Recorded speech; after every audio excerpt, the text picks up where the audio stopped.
अच्छा, आज हम क्या सॉल्व करेंगे? एक्सरसाइज 2.1 क्लास 10th में। क्वेश्चन नंबर 1 मुझे क्या दिया है? X square minus 4x plus 13 is equal to 0.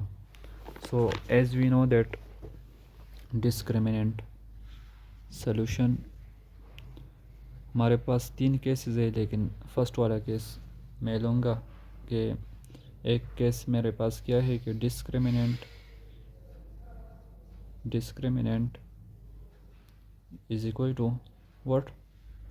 B square minus 4ac is equal to 0. First वाला केस मेरे पास ये B square minus 4ac is equal to 0.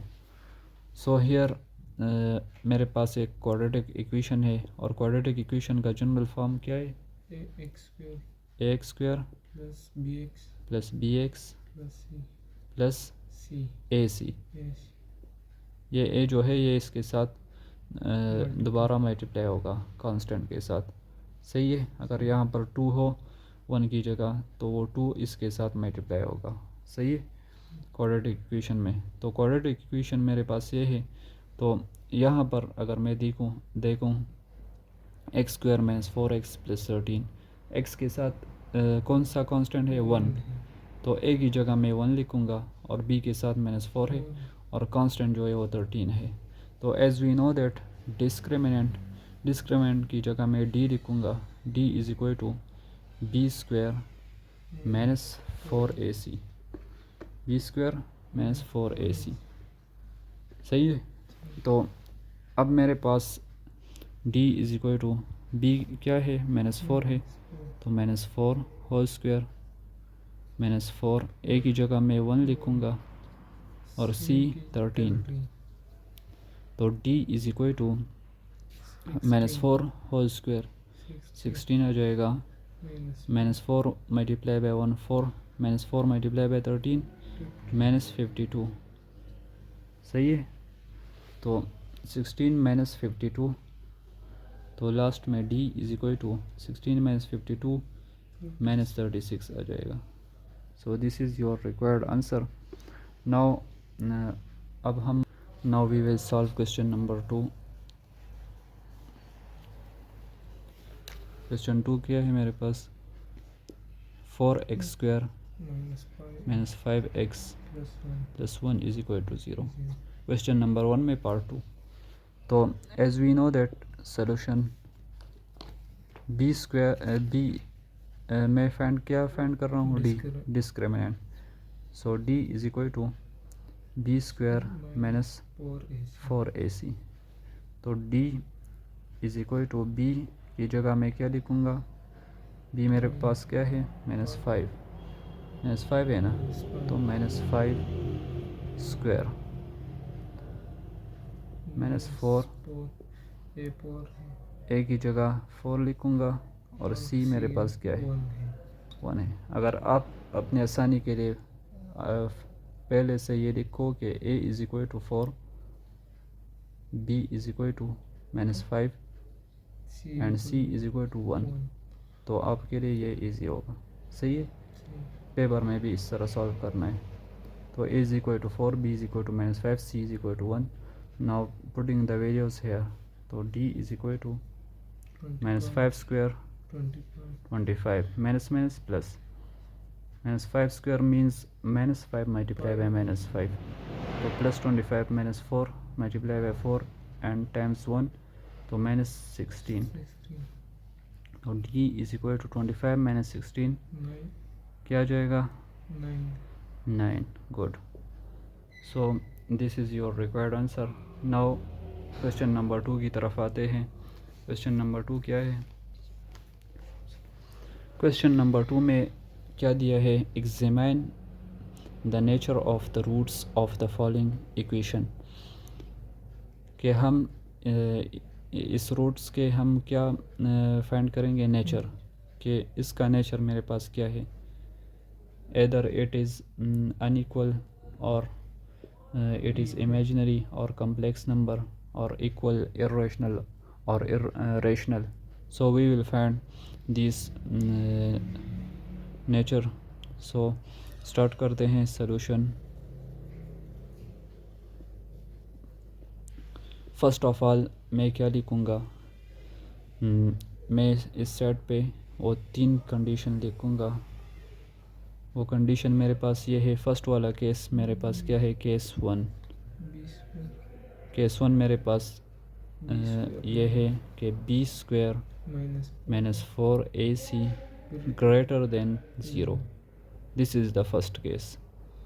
अगर मेरे पास B square minus 4ac greater होगा 0 से, तो मुझे क्या देगा, अनइक्वल। अनइक्वल क्यों है कि 0 के बराबर नहीं है, अनइक्वल है। दूसरा मैं उसका क्या लूँगा, रियल होगा। Real, those numbers are real which is rational or irrational. All the rational and irrational number is called real number, real and irrational. दूसरा केस मेरे पास क्या है, case number 2,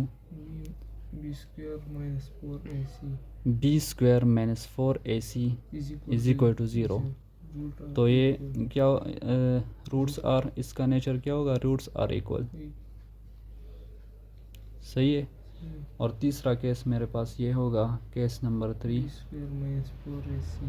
B square minus 4ac less than 0। अरे यहाँ, अच्छा तीसरा number case मेरे पास क्या है, case number 3, if B square minus 4ac less than 0, so the roots will be imaginary. Imaginary mean one part will be imaginary, one part will be real and the other part will be imaginary. उसमें क्या होगा मेरे पास, iota. तो it means that less than 0 give us negative numbers. So negative numbers are imaginary number, because if I write here minus 15, तो minus 15 is imaginary number. Unequal भी है, unequal to 0, unequal भी होगा। तो माइनस 15 मेरे पास imaginary क्यों है, क्योंकि मेरे पास माइनस 1 मल्टीप्लाई बाई 15 लिख सकता हूँ। माइनस 1 किसके बराबर है, आयोटा स्क्वायर। तो आयोटा स्क्वायर मल्टीप्लाई बाई 15 लिख सकता हूँ। तो this part shows the imaginary part. तो 15 iota square is the imaginary number. So these are the 3 cases. अब हम ये सॉल्व करेंगे यहाँ पर कि ये कौन से केस में आता है। 3x square minus 5x plus 1। Solution start करते हैं। As a is equal to 3, b is equal to, this is the quadratic equation, so ax square plus bx, तो b की जगह मेरे पास -5 है, और plus c plus ac। a मेरे पास 13 है, लेकिन इक्वेशन मेरे पास क्या है, क्वाड्रेटिक ac, तो is equal to 0। a is equal to 3, b is equal to -5 and c is equal to 1. So as we know that d is equal to b square minus 4ac, तो b square minus 4ac मैं यहाँ पर b की जगह क्या put करूँगा, -5 square minus 4, और a की जगह 3 पुट करूँगा, c की जगह 1, तो मुझे क्या देगा, 25, 4 3 are 12 minus 12, तो 25 minus 12 what will come, 13 is equal to 0, unequal to 0, so this will be unequal। ये अब कौन से केस में आता है, केस 1 में, कि मेरे पास अनइक्वल है, अनइक्वल है और रियल है। All the rational and irrational number और व्हाट कॉल्ड रियल नंबर, और ये इरेशनल भी है, इरेशनल। ये इससे इरेशनल है क्योंकि ये मेरे पास कंप्लीट स्क्वायर नहीं है। 13 प्योर क्यों फॉर्म में भी नहीं, और ये मेरे पास कंप्लीट स्क्वायर नहीं है 13, तो ये मेरे पास इरेशनल नंबर है। इसमें दूसरा क्वेश्चन सॉल्व करते हैं।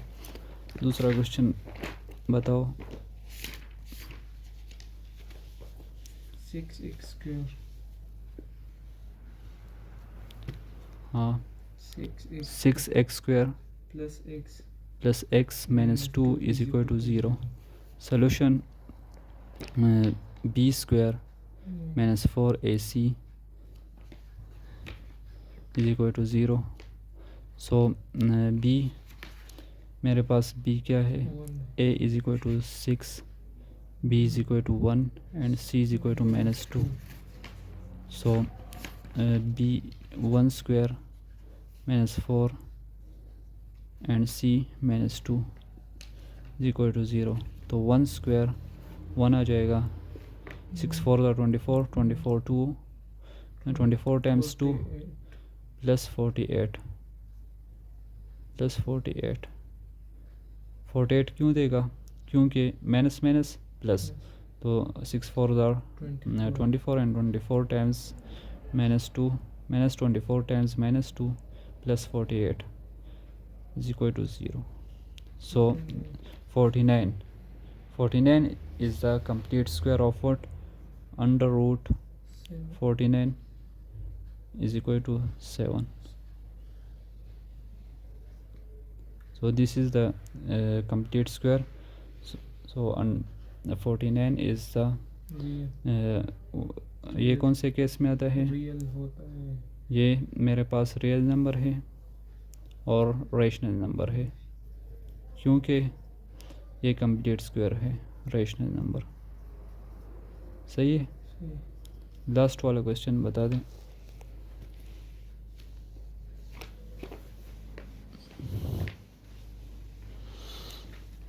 अच्छा, लास्ट नंबर 3 नंबर सॉल्व करेंगे। 3x square plus 2x plus 1 is equal to 0. A is equal to 3, B is equal to 2 and C is equal to 1. So B square minus 4AC, this is the discriminant formula. 2 square minus 4 into 3 into 1. 4 minus 12 तो minus 8 आ जाएगा। क्या आ जाएगा, 4 minus 12 minus 8. So this is the complex number. Complex number mean imaginary होगा और unequal होगा। सही है। Imaginary part क्यों है, क्योंकि -8 की जगह मैं -1 मल्टीप्लाई बाई 8 लिख सकता हूँ। -1 किसके बराबर है, आयोटा स्क्वायर के। तो iota square is the imaginary part, 8 iota square.